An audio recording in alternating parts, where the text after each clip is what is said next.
Баршаңызға сәлем. Бүгін біз сіздермен осындай өте дәмді болып шығатын алмадан пирог жасайтын боламыз. Яғни шарлотка дайындайтын боламыз. Өте дәмді, өте жұмсақ болып шығады.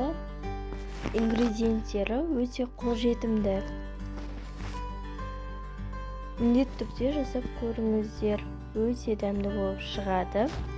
Айтпақшы достар, менің инстаграм парақшама тіркеліп кетіңіздер. Ол жақта да мен көптеген рецепттер түсіремін, көптеген завтрактарды жасайтын боламын. Каналға тіркеліп, лайк басып, комментарий жаза кетіңіздер. Міндетті түрде тіркеліңіздер. Инстаграмның парақшасын описанияға қалдырып кетемін. Ал, енді бастайық. Бисмиллах. Ол үшін бізге керегі 5 жұмыртқа, қант, ұн керек.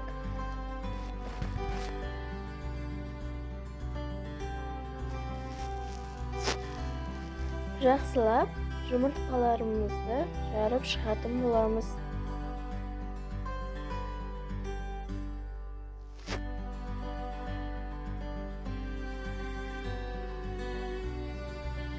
Мінекей осылай жарып шығамыз. Енді қантымызды саламыз. Қантты көп салудың қажеті жоқ. Алма салған соң өзінің дәмі пирогқа енетін болады. Яғни духовкаға салғаннан кейін шырыны әдемі бір дәм береді. Жұмыртқалы массамызға қантты салып, миксермен әппақ болып көпіргенше араластырамыз. Міндетті түрде 5 минуттай араластырған жақсы. Міндетті түрде ағару керек, екесе ұлғаю керек. Мен сметана салдым, бұл бірақ міндетті емес, бұл этапты өткізіп жіберсеңіздер болады. Қаймақ салғаннан кейін ұнды саламыз. Қаймақ салғаннан кейін араластырып аласыздар лопаткамен, қасықпен араластырсаңыздар да болады, бірақ бұл жерде миксердің қажеті жоқ. Ұнымызға 1 чайный ложка разрыхитель салып, жұмыртқалы массамызға саламыз. Міндетті түрде бөліп салсаңыздар, керемет көтеріледі, сіздерге де өте ыңғайлы болады. Міндетті түрде лопаткамен араластырамыз, төменнен жоғары қарай. Лопатка болмаса, қасықпен араластырсаңыздар да болады. Міндетті түрде видеодағыдай жасасаңыздар, сіздердікі өте керемет болып шығады, керемет көтеріледі.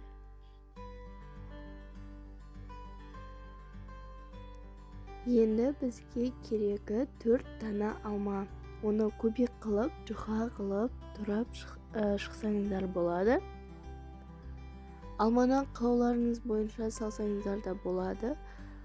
Біздің үйдегілер алманы өте жақсы көреді, сол үшін алмадан көптеу қылып салдым.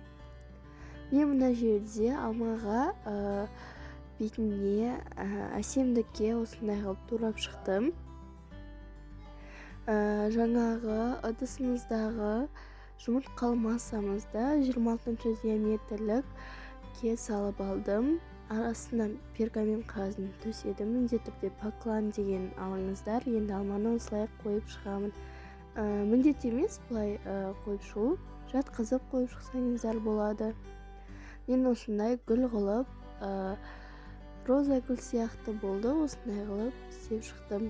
Міндетті түрде поклан деген пергамент астына міндетті түрде төсеңіздер, сонда жабыспайды, өте әдемі болып шығады.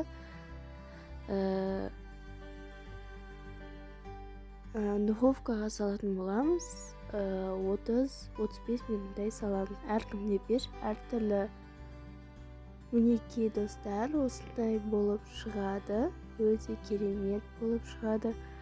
Мен бетіне сахарная пудра септім. Менде сахарная пудра қалмапты негізінен. Блендерден қантты жақсылап, ұсақтап берді. Мен соны осылай әдемілікке салдым.